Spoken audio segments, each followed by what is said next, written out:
Sim, podemos melhorar. Podemos melhorar a nossa vida aprendendo a cada dia. E uma das formas é com a leitura. Eu me chamo Regina e quero aqui compartilhar com vocês as minhas leituras.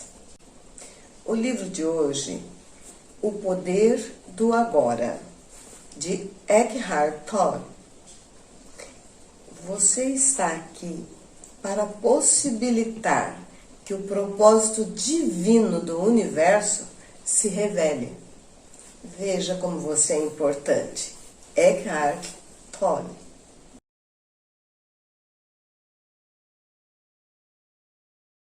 Na introdução, o autor conta como se tornou um mestre espiritual aos 29 anos, depois de sofrer de depressão e ter fortes tendências suicidas. Acredito que este livro chegará às mãos de pessoas que estão prontas para uma transformação interior radical e que atuará como um catalisador dessa mudança. Espero também que alcance muitas outras pessoas que achem o conteúdo digno de atenção, embora ainda não estejam preparadas para viver plenamente essa transformação.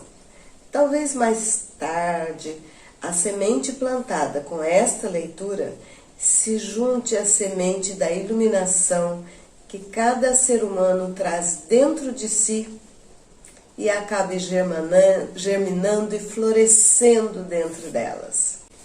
Primeiro vamos tratar da inconsciência humana, do sofrimento e da ilusão criada pela nossa mente.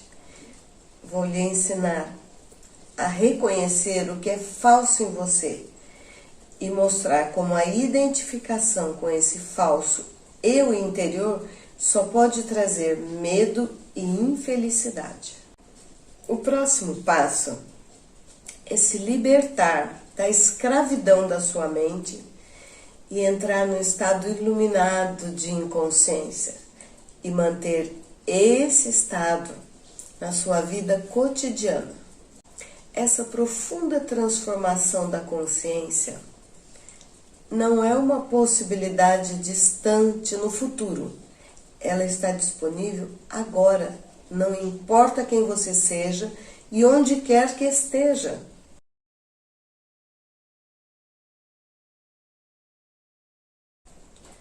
O maior obstáculo para a iluminação, o que é isso? Por mais de 30 anos, um mendigo ficou sentado no mesmo lugar, debaixo de uma marquise, até que um dia, uma conversa com um estranho mudou a sua vida. Tem um trocadinho aí para mim, moço? Não, não tenho. O que tem aí debaixo de você? Nada. Isso aqui é só uma caixa velha. Já nem sei há quanto tempo sento em cima dela. Nunca olhou o que tem dentro? Não. Para quê? Não tem nada aqui não. Dá uma olhada dentro. Insistiu o estranho antes de ir embora. O mendigo resolveu abrir a caixa.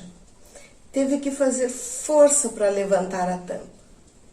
E não conseguiu acreditar ao ver que o velho caixote estava cheio de ouro. Eu sou o estranho sem nada para dar, que está lhe sugerindo olhar para dentro. Não dentro de uma caixa, mas dentro de você mesmo. Imagino que você esteja pensando indignado, mas eu não sou mendigo. Infelizmente, todos os que ainda não encontraram a verdadeira riqueza, a radiante alegria do ser e uma paz inabalável, são mendigos, mesmo que possuem bens, riqueza material. Buscam do lado de fora migalhas de prazer, de aprovação, segurança ou amor. embora tenham um tesouro guardado dentro de si, que não só contém tudo isso, mas uma infinitamente maior do que qualquer coisa oferecida pelo mundo. Adoro a definição simples de Buda para a iluminação. É o fim do sofrimento. Quando você diz ser, está falando sobre Deus? Se estiver, por que não o diz expressamente? A palavra Deus tornou-se vazia de significado ao longo de milhares de anos de utilização imprópria. Esse uso indevido dá origem a crenças, afirmações e delírios absurdos, tais como o meu, o nosso Deus é o único Deus verdadeiro. O seu Deus é falso. Ou a famosa frase de Nietzsche: Deus está morto. Ser é a sua essência. Qual o maior obstáculo para vivenciar essa realidade? Identificar-se com a mente, o que faz com que estejamos sempre pensando em alguma coisa. Ser incapaz de parar de pensar é uma aflição terrível, mas ninguém percebe, porque quase todos nós sofremos disso. Então consideramos uma coisa normal. O pensador compulsivo, ou seja, quase todas as pessoas, vive em um estado de aparente isolamento, em um lindo povoado de conflitos e aflições. A iluminação é um estado de plenitude, de estar em unidade e, portanto, em paz. Se for usada corretamente, a mente é um instrumento magnífico. Entretanto, quando usamos de forma errada, ela se torna destrutiva. Para ser ainda mais preciso, não é você que usa a sua mente de forma errada. Em geral, você simplesmente não usa a sua mente. É ela que usa você. Essa é a doença. Você acredita que é a sua mente. Eis aí o delírio. O instrumento se apossou de você. Pergunto então, você consegue se livrar da sua mente quando quer? Já encontrou o botão que a desliga? Percebemos também que todas as coisas realmente importantes, a beleza, o amor, a criatividade, a alegria e a paz interior, surgem de um ponto além da mente. É quando começamos a acordar. Sentir a própria presença não é um pensamento, é algo que surge de um ponto além da mente. Assim, ouvir um pensamento significa que você está consciente, não só do pensamento, mas de você mesmo, como uma testemunha daquele pensamento. Isso acontece porque uma nova dimensão da consciência acabou de surgir. Se o preço da paz fosse a perda da consciência e o preço da serenidade fosse a falta de vitalidade e vivacidade, então não valeria a pena. É exatamente o oposto.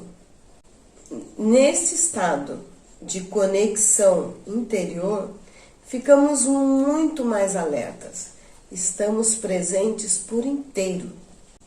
Esteja totalmente presente. Quando lavar as mãos, preste atenção a todas as sensações provocadas por essa atividade, como o som e o contato da água, o movimento das suas mãos, o cheiro do sabonete e assim por diante.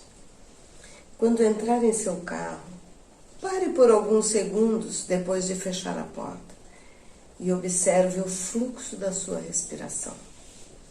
Tome consciência de um silencioso, mais poderoso sentido de presença. Para medir sem errar o seu sucesso nessa prática, verifique o grau de paz dentro de você. O pensamento não é indispensável para sobrevivermos nesse mundo? Nossa mente é um instrumento, uma ferramenta.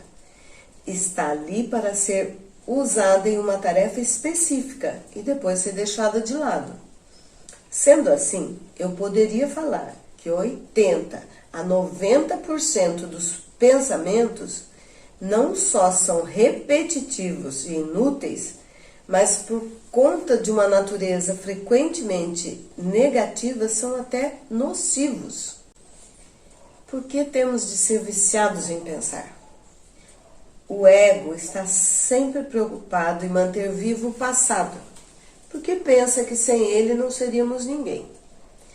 E se projeta no futuro para assegurar a sua sobrevivência e buscar algum tipo de escape ou satisfação lá adiante. Ele diz assim: um dia, quando isso ou aquilo acontecer, vou ficar bem, feliz, em paz. Mesmo quando o ego parece estar preocupado com o presente, não é o presente que ele vê.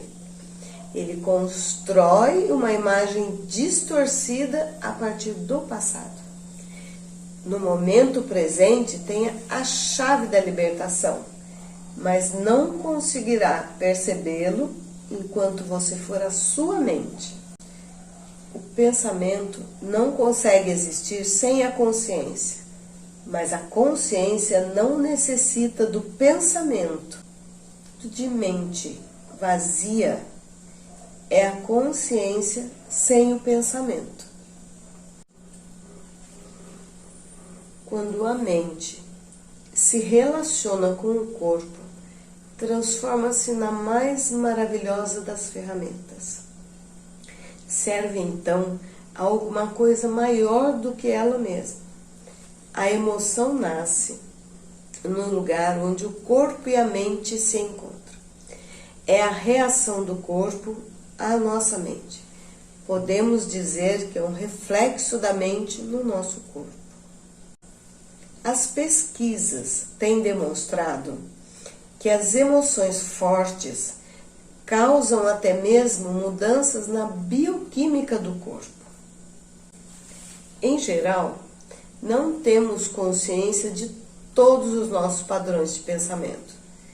Só é possível trazermos a consciência quando observamos as nossas emoções. Se quisermos conhecer mesmo a nossa mente, o corpo sempre nos dará um reflexo confiável. Portanto, observe a sua emoção, ou melhor, sinta em seu corpo. Se houver um aparente conflito entre os dois, a verdade estará na emoção e não no pensamento. Não a verdade definitiva sobre quem você é, mas a verdade relativa sobre a verdade da sua mente naquele momento. A emoção quer assumir o controle e quase sempre consegue, a menos que você esteja presente e alerta. Numa condição não iluminada de identificação com a mente, aquilo que algumas vezes é erroneamente chamado de alegria é o lado geralmente breve do prazer, entre uma alternância do ciclo sofrimento e prazer. O prazer sempre se origina de uma coisa externa a nós. A alegria nasce do nosso interior. O amor verdadeiro não causa sofrimento, como poderia? Enquanto estivermos identificados com as nossas mentes, enquanto estivermos inconscientes espiritualmente, o sofrimento será inevitável. Refiro-me aqui ao sofrimento emocional, que é também a causa principal do sofrimento físico e da doença. O ressentimento, o ódio, a autopiedade, a culpa, a raiva, a depressão, o ciúme e até mesmo uma leve irritação são formas de sofrimento. É um inseparável oposto que se manifestará com o tempo. Existem 2 níveis de sofrimento: o que você cria agora e o que tem origem no passado, que ainda vive na sua mente e no seu corpo.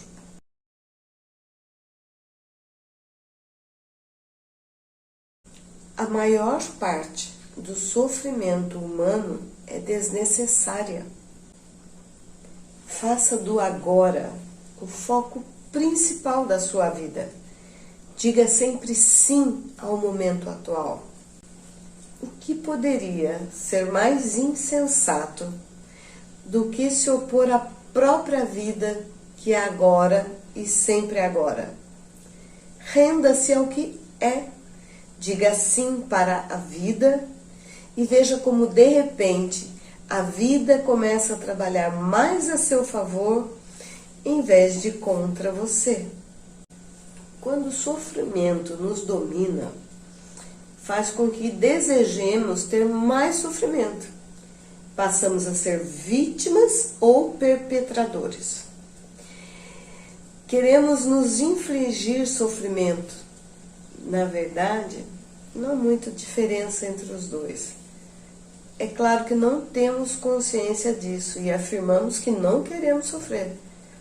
Mas preste bem atenção e verá que o seu pensamento e o seu comportamento estão programados para continuar com o sofrimento, tanto para você quanto para os outros. Se você estivesse consciente disso, o padrão iria se desfazer, porque desejar mais sofrimento é uma insanidade, e ninguém é insano conscientemente.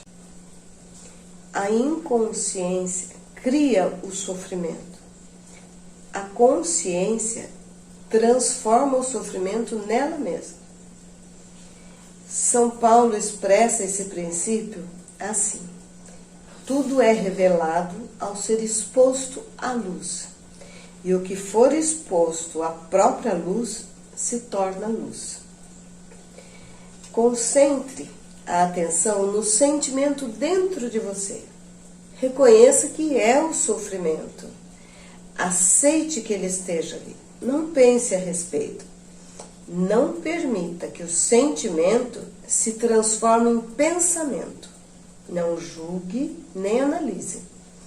Não se identifique com o sentimento.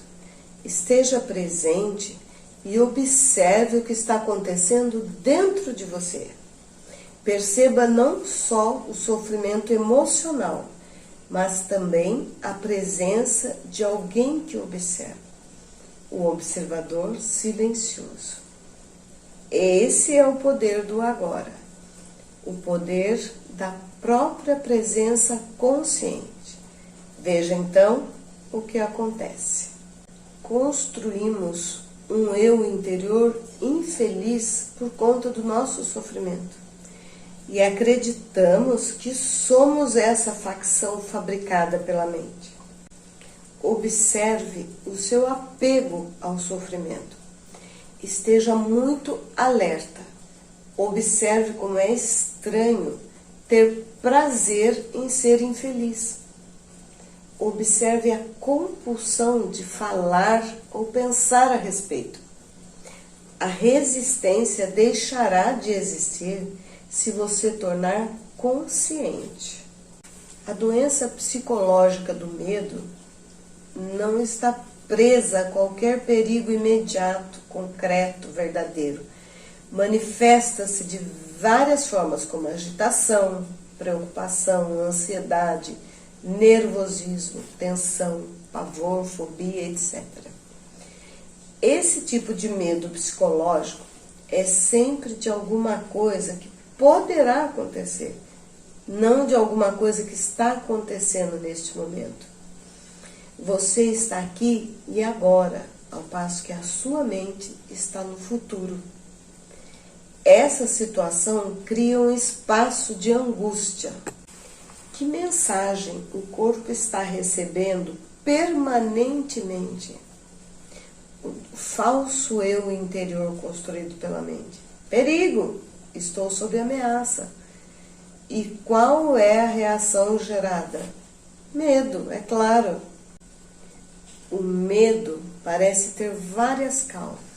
Medos de perder, falhar, machucar, mas em última análise, todos os medos se resumem em um só: o medo que o ego tem da morte e da destruição. Para o ego, a morte está bem ali na esquina. Portanto, assim como o ego, você não pode errar. Muitas guerras foram disputadas por causa disso. Inúmeros relacionamentos foram destruídos. Uma vez que não estejamos mais identificados com a mente, não faz a menor diferença para o nosso eu interior estarmos certos ou errados. Assim, a necessidade compulsiva e profundamente inconsciente de ter sempre razão, o que é uma forma de violência, vai desaparecer. Tenha cuidado com qualquer tipo de defesa dentro de você. Está se defendendo de quê? De uma identidade ilusória? De uma imagem em sua mente? De uma identidade fictícia? Ao trazer esse padrão à consciência, ao testemunhá-lo, você deixa de se identificar com ele. O número de pessoas que conseguiram alcançar um ponto além da mente ainda é extremamente pequeno, o que nos leva a presumir que virtualmente todas as pessoas que você conhece vivem em um estado permanente de medo. Só o que varia é a intensidade. Ele flutua entre a ansiedade e o pavor, numa ponta da escala, e um desconfortável e distante sentido de ameaça na outra. Muitas pessoas só tomam consciência disso quando o medo assume uma de suas formas mais agudas. O ego precisa de alimento e proteção o tempo todo.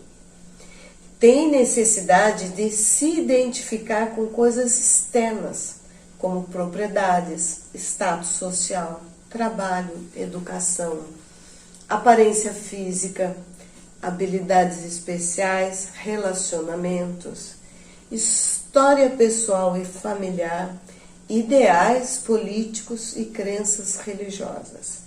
Só que nada disso é você.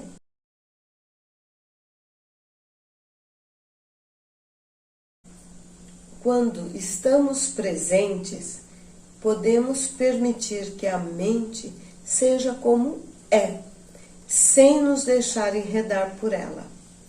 Quanto mais nos concentramos no passado e no futuro, mais perdemos o agora.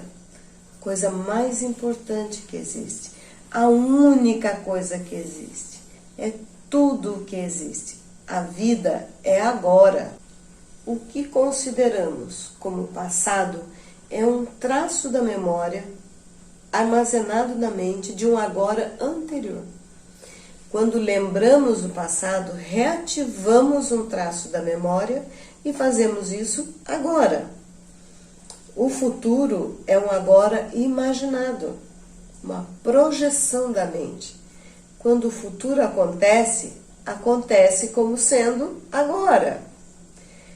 Quando pensamos sobre o futuro, fazemos isso no agora. Obviamente, o passado e o futuro não têm realidade própria. Desde a antiguidade, mestres espirituais de todas as tradições apontam o agora como a chave para a dimensão espiritual. Mas parece que isso permaneceu como um segredo. O que está faltando neste exato momento? Se não é agora, então quando? Se você achar difícil entrar diretamente no agora, comece observando como a sua mente tenta fugir do agora. Vai notar que geralmente imaginamos o futuro como algo melhor ou pior que o presente. Imaginar melhor nos traz esperança e uma antecipação do prazer. Imaginar pior traz ansiedade. Ambos os casos são ilusões. Ao observarmos a nós mesmos, o maior grau de presença surge automaticamente em nossas vidas. No momento em que percebemos que não estamos presentes, estamos presentes. Concentre seu interesse não só nas reações, mas também na situação ou na pessoa que leva você a reagir. Perceba também com que frequência a sua atenção está no passado ou no futuro. Não julgue nem analise o que você observa. Identificar-se com a mente dá a ela mais energia, enquanto observar a mente retira a sua energia. Identificar-se com a mente gera mais tempo, enquanto observar a mente revela a dimensão do infinito. A energia retirada da mente se transforma em presença. Aprenda a usar o tempo nos aspectos práticos da sua vida. Podemos chamar de tempo do relógio, mas retorne imediatamente para perceber o momento presente. Tão logo esses assuntos práticos sejam resolvidos. Assim, não haverá acúmulo do tempo psicológico, que é a identificação com o passado e a projeção compulsiva e contínua no futuro. Não teremos qualquer dúvida de que o tempo psicológico é uma doença mental se olharmos para suas manifestações coletivas. Elas ocorrem, por exemplo, na forma de ideologias como comunismo, nacionalismo, socialismo ou qualquer sistema rígido, sistemas religiosos muito rígidos, e de que o bem maior repousa no futuro e que, portanto, o fim justifica os meios. O fim é uma ideia, um ponto na mente projetado para o futuro, quando a salvação na forma de felicidade, satisfação, igualdade, libertação, etc., será alcançada. Muitas vezes, os meios para atingir o fim são a escravidão, a tortura e o assassinato de pessoas no presente.